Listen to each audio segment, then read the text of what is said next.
नमस्कार, आदाब, सत श्री अकाल। आप सुन रहे हैं संतों, सूफियों और महात्माओं की कहानियाँ मेरे यानी मधुर के साथ।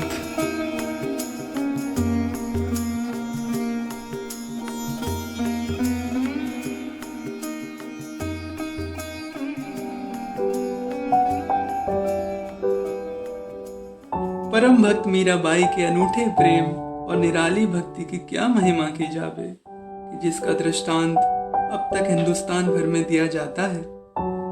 यह एक अचरजी स्त्री थी कि जिन्होंने संसार की लज्जा और कुल की परंपरा को त्याग करके भक्ति की। विष के प्याले को यद्यपि जानती थी कि जहर है, पर जो कि वह चरणामृत के नाम से दिया गया, उसके पीने में कुछ सोच विचार नहीं किया। भक्तमाल के रचयिता नाभाजी ने इनके प्रेम की महिमा में यह छप्पे लिखा है। सदृष्ट गोपिन प्रेम प्रगट कलयुगी दिखायो, निरंकुश अति निडर रसिक जस रसना गायो। दुष्टन दोष विचार मृत्यु को उद्धम कियो, बाढ़ न बाको भयो विष अमृत ज्यों पियो। भक्ति निशान बजाए के काहू ते नाही लजी, लोक लाज कुल शंकला तज मीरा गिरधर भजी। यह परम भक्त बाई जी मेड़ता यानी जोधपुर के राठौड़ रतन सिंह जी की इकलौती बेटी और राव दूधा जी की पोती थी। इनका जन्म कुड़की नामक गांव में सन 1498 ईस्वी और सन 1503 ईस्वी के दरमियान हुआ और मेवाड़ यानी उदयपुर के शिशोदिया राजकुल में महाराणा सांगा के कुंवर भोजराज के साथ सन 1518 ईस्वी में ब्याही गई। इनके देहांत के समय का ठीक ठीक पता नहीं चलता। नाहवाकृत भक्तमाल से यह दो बातें विदित होती हैं कि गोसाई तुलसीदास जी से इनका पत्र व्यवहार था और दूसरी इनकी भक्ति की महिमा सुनकर अकबर बादशाह तानसेन के साथ दर्शन को गया और दर्शन के पीछे भक्ति की दशा देखकर अपने भाग्य को धन्य मानकर बहुत प्रसन्न हुआ। अकबर सन 1542 ईस्वी में पैदा हुआ और सन 1556 ईस्वी में तख्त पर बैठा। गोसाई तुलसीदास जी संवत 1589 विक्रमी यानी सन 1533 ईस्वी में पैदा हुए। भारतेंदु श्री हरिश्चंद्र जी का अनुमान है कि मीराबाई ने सन 1563 ईस्वी और 1573 ईस्वी के दरमियान शरीर त्याग किया। ठीक जान पड़ता है जैसा कि उन्होंने उदयपुर दरबार की सम्मति से निर्णय किया था और कवि वचन सुधा में छापा था। किसी बड़े आदमी के यहाँ बारात आई थी जिसकी धूमधाम देखने के लिए महल की स्त्रियां कोठे पर चढ़ी। उस समय मीराबाई की माता गिरधर लाल जी के दर्शन के लिए जो महल में विराजते थे गई हुई थी। मीराबाई 3-4 वर्ष की थी। खेलती हुई अपनी माता के पास चली गई और उनसे पूछा कि मेरा दूल्हा कौन है। इनकी माता ने हंसकर इनको गोद में उठा लिया और गिरधारी लाल जी की ओर बतलाकर कहा कि तेरे दूल्हे ये हैं। मीराबाई ने अपनी माता की लज्जा से अपने दूल्हे से घूंघट काट लिया और उसी क्षण से ऐसी प्रीति गिरधारी लाल जी में हुई कि एक पल अपने स्वामी के दर्शन और चिंतन के बिना नहीं व्यतीत होता था। यही बात इस कथा के रूप में भी प्रसिद्ध है कि एक बार एक साधु आया जिसकी पूजा में गिरधर लाल जी की मूर्त थी। मीराबाई ने उस मूर्त का नाम पूछा और उसे मांगा। साधु ने देने से इनकार किया। इस पर मीराबाई ने ऐसा हठ पकड़ा कि 2-3 रोज तक भोजन नहीं किया।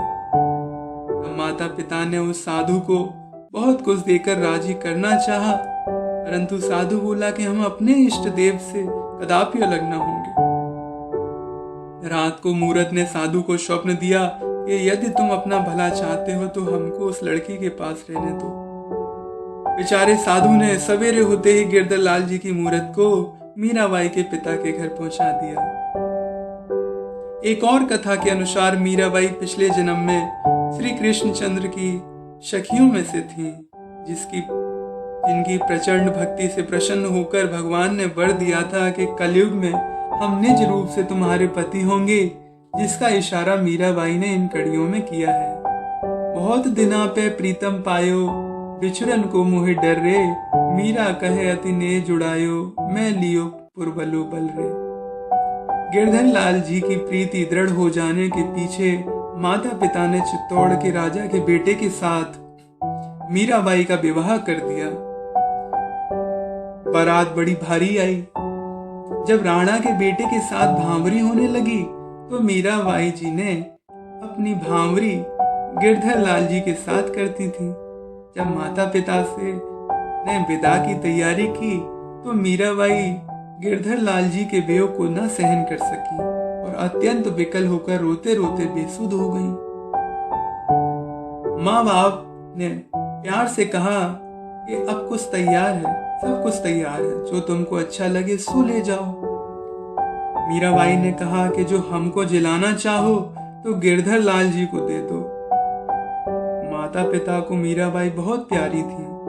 गिरधर लाल जी को मीराबाई को सौंप दिया गया। बाई जी भगवत को अपने डोले में विराजमान करके भगवत छवि को देखती हुई ससुराल पहुंची। कहा जाता है कि सास ने डोला उतारने की रीति करके पहले दुर्गा का पूजन अपने बेटे से कराया और फिर मीराबाई से कहा। इन्होंने उत्तर दिया कि गिरधर लाल जी के सिवाय और किसी के सामने शीश नहीं झुका सकती हूँ। सास ने कहा कि दुर्गा के पूजन से सुहाग की बढ़ती होती है, इसीलिए दुर्गा पूजन करना चाहिए। इस पर मीराबाई ने उत्तर दिया कि इस विषय में हट करने से कोई फायदा नहीं, जो एक बार कह चुकी सो कह चुकी। यह सुनकर सास अप्रसन्न हुई और जल बलकर अपने पति के पास गई और कहा कि यह बहू किसी काम की नहीं, जबकि पहले ही दिन उत्तर देकर मुझको लज्जित कर दिया तो ना जाने आगे क्या करेगी।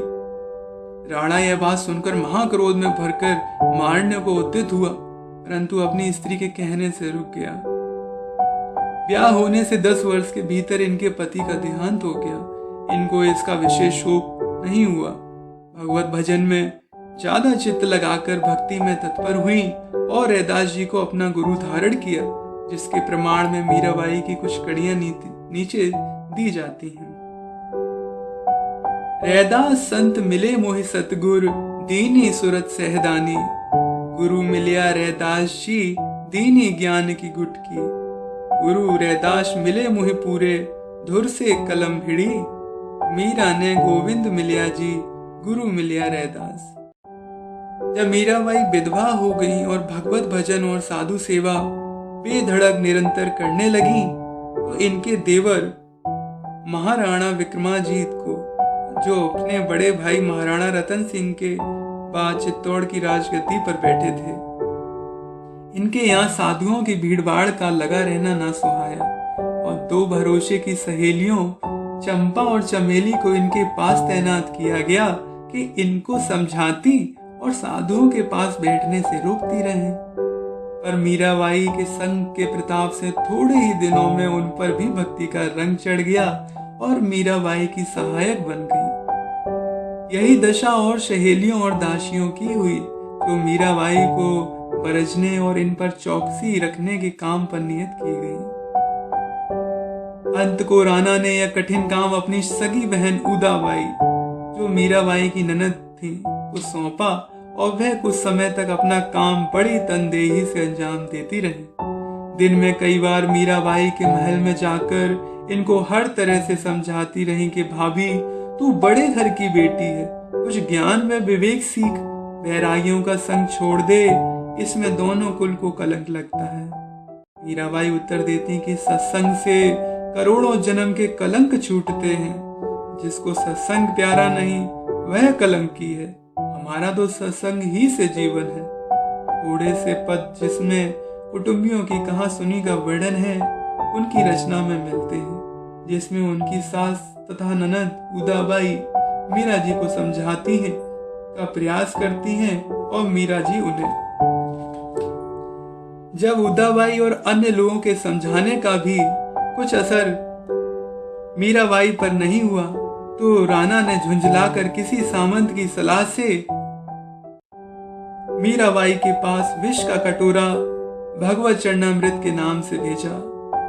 उदाबाई ने, जो इस भेद को जानती थी, मोहवश मीराबाई को सब हाल कह दिया और उनके पीने से रोकना चाहा, परंतु मीराबाई ने बड़ी दृढ़ता से उत्तर दिया कि जो पदार्थ भगवत चरणामृत के नाम से आया है उसका परित्याग करना भक्ति के प्रण के विरुद्ध है, और उसे सिर पर चढ़ाकर बड़े उत्साह के साथ पी गई। इधर राणा इंतजार में रहा कि अब मीराबाई के मरने का समाचार आता होगा। उधर मीराबाई के मुखारबिंद पर शोभा का प्रकाश प्रतिक्षण बढ़ रहा था और भगवत चरित्रों का कीर्तन करके भक्ति और प्रेम रस में छकी जा रही थी। उस समय मीराबाई ने जो पद भगवत के सामने कीर्तन किए वह नीचे दिए जाते हैं। राणा जीते जहर दियो मैं जानी, जैसे कंचन दहत अग्न में निकसत बारा वाणी, लोक लाज कुल काण जगत की दई बहाए जस पानी, अपने घर का पर्दा कर ले मैं अबला बौरानी, तरकश तीर लग्यो मेरे हृदय गरक गयो सनकाणी, सब संतन पर तन मन वारो चरण कमल लपटानी, मीरा को प्रभु राख लई है दासी अपनी जानी। किसी किसी का यह भी मत है कि इसी जहर से मीराबाई ने प्राण त्याग दिया, परंतु कई पुस्तकों और खुद मीराबाई के ऐसे पदों से जिनके छेपक होने का संदेह नहीं है, यही प्रमाण मिलता है कि विष का मीराबाई पर उल्टे यह असर हुआ कि दूना नशा भगवत प्रेम का चढ़ गया। यह भी कहा जाता है कि उस विष का असर द्वारिका में रणछोड़ जी की मूरत पर पड़ा, जिसके मुंह से झाग निकलने लगे। कथा है कि एक दिन मीराबाई कीर्तन कर रही थी कि उदाबाई पहुंची। मीराबाई ने नीचे एक पद गाया और कुछ ऐसी दया दृष्टि की कि उदाबाई के चित्त में इनकी महिमा समा गई और इनको गुरु धारण किया।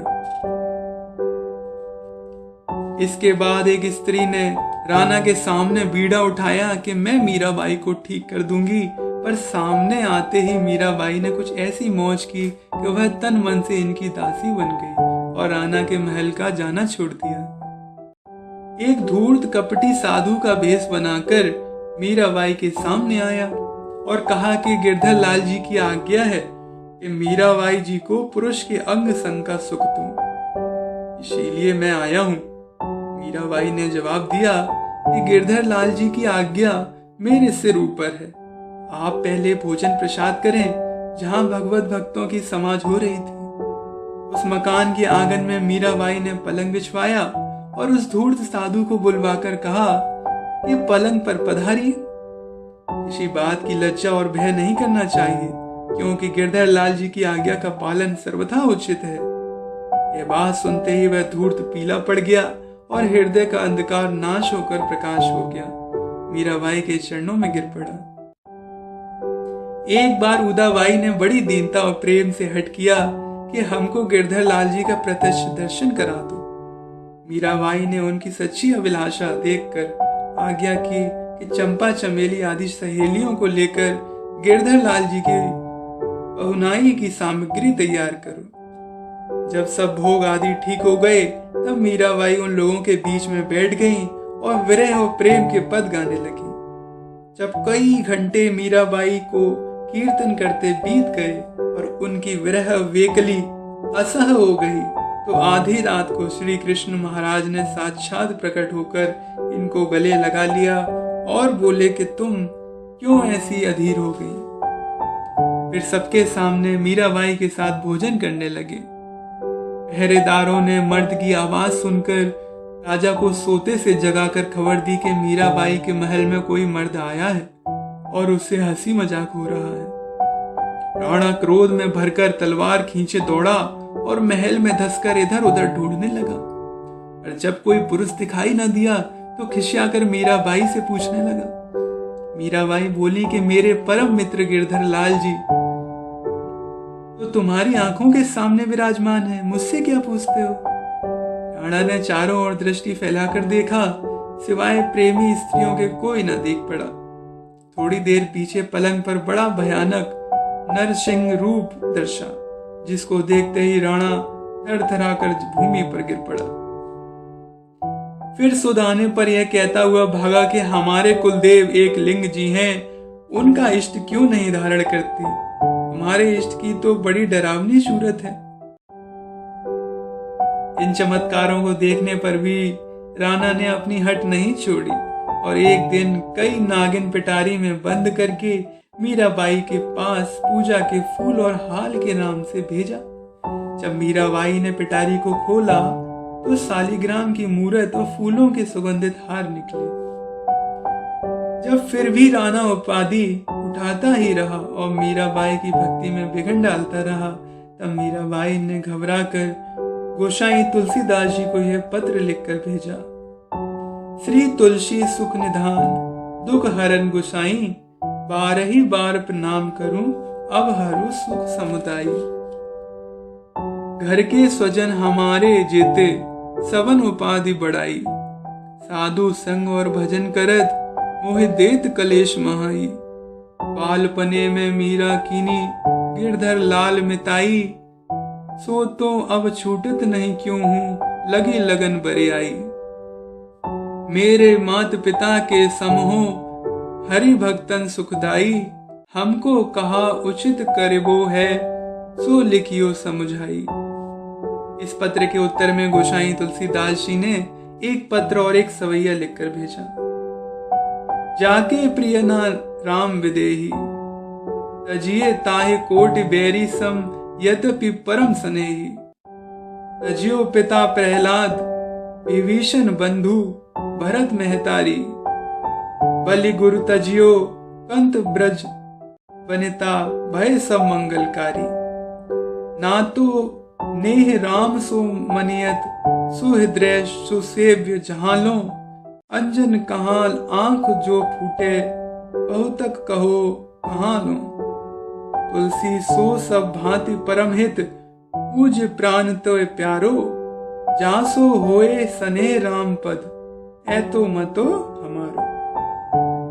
सवैया इस प्रकार है। सो जननी सो पिता सोई भ्रात, सो भामिन सो सुत सो हित मेरो, सोई सगो सो सखा सोई सेवक, सो गुरु सो सुर साहिब चेरो।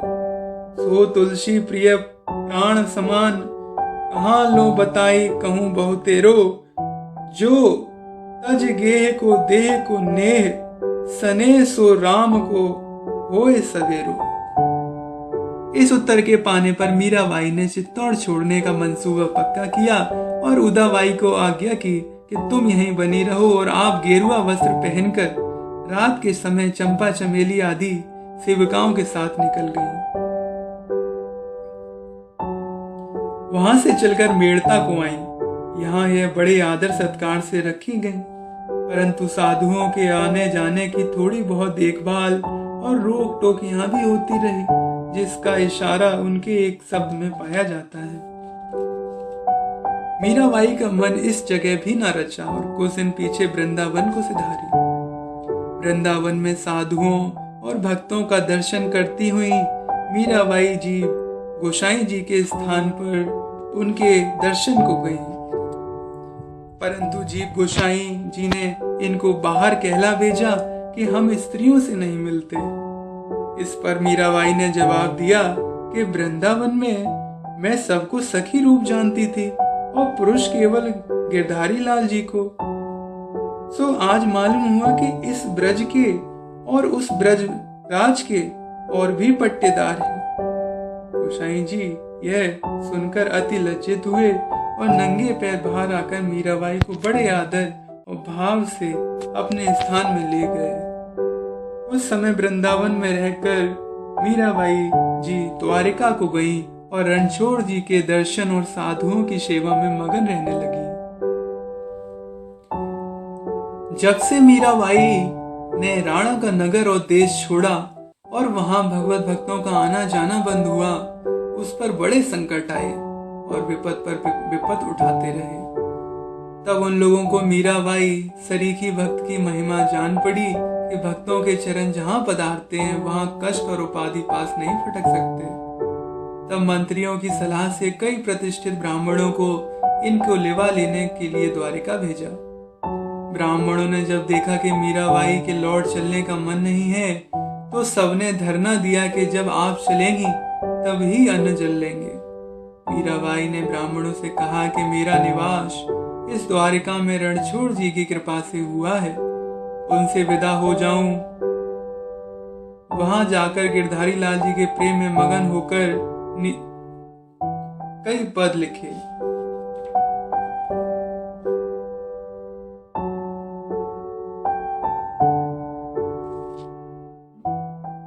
हरे तुम हरो जन की भीर, द्रौपदी की लाज राखी तुम बढ़ायो चीर।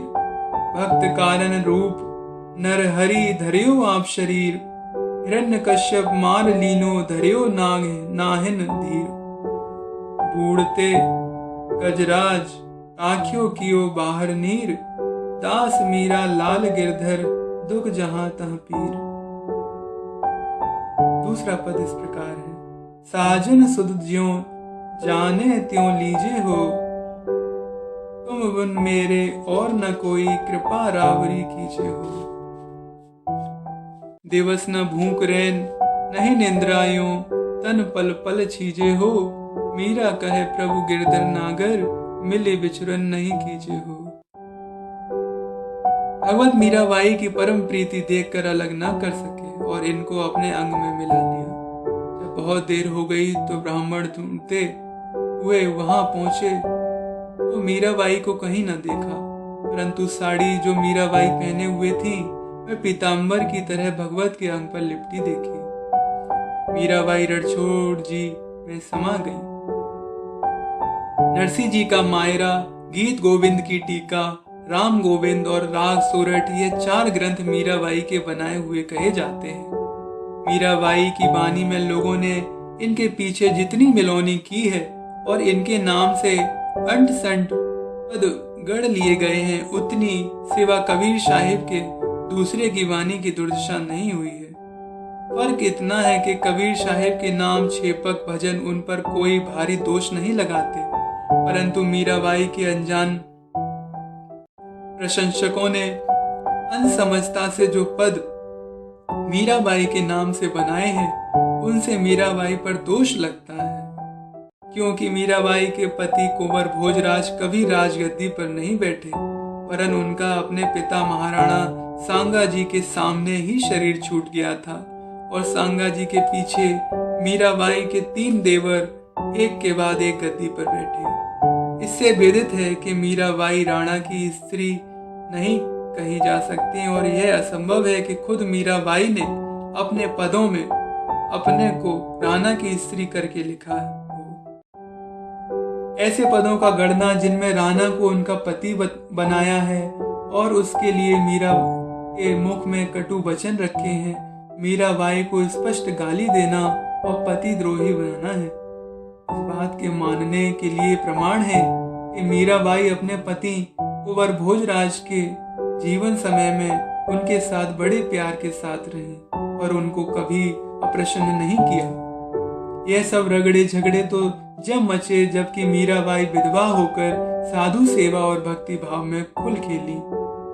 फिर यह कैसे माना जा सकता है कि इन्होंने अपने पति को बिना मतलब कटु वचन कहे होंगे। उदाहरण के लिए कुछ ऐसी छेपक कड़ियां लिखी जाती हैं। मीर महल सू उतरी राना पकड़ियो हाथ, हथ लेवा के सायने मारे और न दूजी बात। मारो कहो थे मानो राना बरजे मीराबाई, जो तुम हाथ हमारो पकड़ो खबरदार मन माही। देशियों श्राप सांचे मनसों जल बल भस्म हुए जाई, जन्म जन्म को पति परमेश्वर थारी नहीं लुगाई। थारो महारो झूठो सने हो गावे मीराबाई। मीराबाई संस्कृत भी जानती थी और देश देशांतर के साधुओं के समागम से ब्रज भाषा और पूर्वी बोली भी अच्छी तरह समझती और लिख पढ़ सकती थी। इसीलिए इनके कोई शब्द जो उन बोलियों में है उन्हें केवल इसी कारण से छेपक न मान लेना चाहिए।